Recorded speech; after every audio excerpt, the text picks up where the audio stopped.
बैठक को लेकर तेजस्वी यादव की सबसे पहले तो पटना की पावन भूमि पर G20 हो रहा है। आए हुए सभी देशों का बिहारवासियों की ओर से अभिनंदन है। और G20 की अध्यक्षता भारत कर रहा है। माननीय प्रधानमंत्री आदरणीय नरेंद्र मोदी जी के नेतृत्व में G20 पूरे दुनिया में जो G20 का मकसद है, मतलब है, उसको चरितार्थ कर रहे हैं।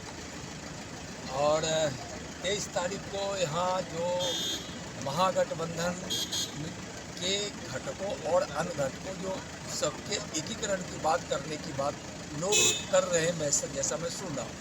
देखिए, विपक्ष चाहे जितना भी एकजुट होने की कोशिश करे तो नेताओं की एकजुटता है, लेकिन इस देश की जनता, इस देशवासी माननीय नरेंद्र मोदी जी को पुनः प्रधानमंत्री बनाने के लिए तीसरी बार एकजुट हो चुकी है।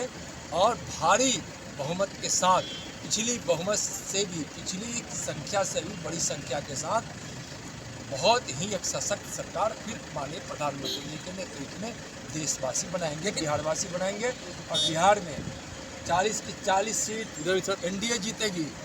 एक भी सीट महागठबंधन को आने वाला नहीं है। सुप्रा बिल्कुल महागठबंधन का साफ होगा। मांझी जी मिले हैं, मांझी जी आज एनडीए में शामिल हो गए हैं। साथ में थे, जब मुलाकात हुई आप साथ गए थे अमित शाह जी से। एनडीए में माननीय जीतन राम मांझी जी की पार्टी हम, जिसके राष्ट्रीय अध्यक्ष संतोष जी हैं, आज एनडीए में शामिल हो गए हैं। खुशी की बात है। एनडीए उनके आने से मजबूत होगी। बहुत ही अनुभवी नेता है। बिहार में महादलितों के एक छत्र बड़े नेता हैं जो एनडीए में शामिल हुए हैं और इससे एनडीए मजबूत होगा। आगे किसकी बारी है? मुकेश सहनी को मिलेगी क्या? मुकेश सहनी, उपेंद्र कुशवाहा भी है, चिराग पासवान, आगे किसकी बारी है? तो है ही। जब होगा तो आपको पता चल जाएगा। फिर आज विश्व रिकॉर्ड तेजस्वी यादव ने कहा है कि जिसका जो आया है उसका जाना भी तय है। क्या कहेंगे? तेजस्वी यादव ने तंज कसा है। किस चीज पर तंज कसे? जो नरेंद्र मोदी आए हैं तो जाएंगे। सत्ता में जो आता है वो जाता भी है।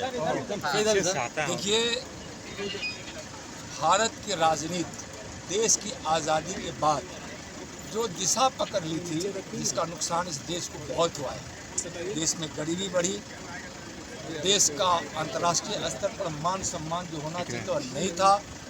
देश में एकता, एकजुटता की कमी थी। देश की आंतरिक व्यवस्था असुरक्षितता, देश की सीमा असुरक्षित थी। देश आत्मनिर्भर नहीं बना था। आज़ादी से लेकर 75 वर्ष तक बीत जाने में इसको आत्मनिर्भर बन जाना चाहिए था। इस देश से बेरोजगारी मिट जानी चाहिए थी। इस सब का कारण क्या रहा है उस समय से अभी तक की सरकार? लेकिन 9 वर्षों में जिस प्रकार से माननीय प्रधानमंत्री नरेंद्र मोदी जी के नेतृत्व में भारत विकासशील देश से विकसित भारत की तरफ बढ़ने लगा है, और यह आगे आने वाले 2047 तक दुनिया में प्रति व्यक्ति आय भारत का होगा। लोगों के मन में यह विश्वास नहीं है। लोग यह देख चुके हैं, साबित हो चुका है कि अब भारत सशक्त होगा, भारत समृद्धशाली होगा, देश से गरीबी मिटेगी और हर प्रकार से देश मजबूत होगा। और आज याद में एक चीज़ मैं कराना चाहता हूँ। विवेकानंद जी से विदेश में किसी एक व्यक्ति ने उनसे पूछा था कि आप तो उस देश के सन्यासी हैं जो देश भूखा है, अशिक्षित है, बेघर है, बेबस है। विवेकानंद जी ने एक बात यही थी, भविष्यवाणी की थी कि मैं 21वीं सदी का भारत देख रहा हूँ कि मेरे भारत में न कोई अशिक्षित है, न कोई बेबस है, न कोई भूखा है, न कोई बेघर है। विवेकानंद जी के बचपन का नाम था नरेंद्र, और आज देश के यशस्वी प्रधानमंत्री, दुनिया के सबसे लोकप्रिय नेता का नाम है नरेंद्र। एक नरेंद्र ने भविष्यवाणी की थी, दूसरे नरेंद्र उस भविष्यवाणी को पूरा कर रहे हैं और देशवासी और देश आत्मविश्वास से लबालब हो उठा है। नरेंद्र मोदी जी के नेतृत्व में भारत आत्मनिर्भर बनेगा, विश्व गुरु बनेगा। आज Guinness book of world record में ये दर्ज हुआ है कि यूएन में सबसे ज्यादा देशों के लोगों के द्वारा योग किया गया, प्रधानमंत्री भी उसमें शामिल हुए। देखिए, प्रधानमंत्री जी के नेतृत्व में गिनीज बुक लायक बहुत सारी कामें हुई है और योग अंतर्राष्ट्रीय दिवस के रूप में 21 जून को मनाया जाने रहा है। जिस योग को भगवान शिव ने शुरू किया था, चोट लग जाएगा। भारत की सांस्कृतिक नीचे करिए ना, विचारों पर जहाँ क्यों रहे हैं तो विचारों पर जो कुठाराघात हुआ था, ऐसे करिए। जिसके कारण योग विलुप्त जैसा हो गया था। लेकिन माननीय नरेंद्र मोदी जी ने योग के महत्व को दुनिया के सामने रखा और दुनिया उसको स्वीकार की और आज योग पूरे दुनिया में प्रचलित है।